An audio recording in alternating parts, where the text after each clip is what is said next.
Just like the entire Mishnah is called the Shaás, so too the entire Talmud is also called the Shaás.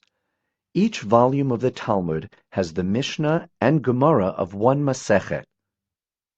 For hundreds of years after it was composed, the Shaás was copied by hand.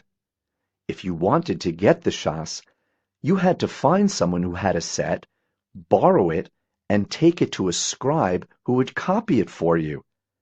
This was difficult and expensive, but the Jewish people loved the Torah, so they were always willing to do whatever it takes to have a set of the Shaás.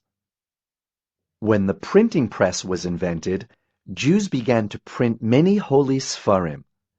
Some Masechtot of the Shaás were printed by the Sansino family in Italy about 500 years ago. They had the idea of printing the commentaries of Rashi and the Tosafot right on the same page as the Talmud itself.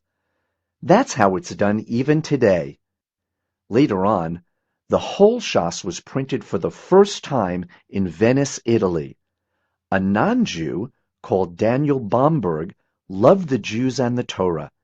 He gave a great deal of money to a group of Torah scholars so that they could work on printing a beautiful Shaás.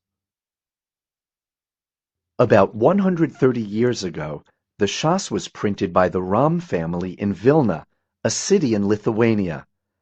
Nowadays, every Shaás has exactly the same pages as the Vilna Shaás which the Ram family printed.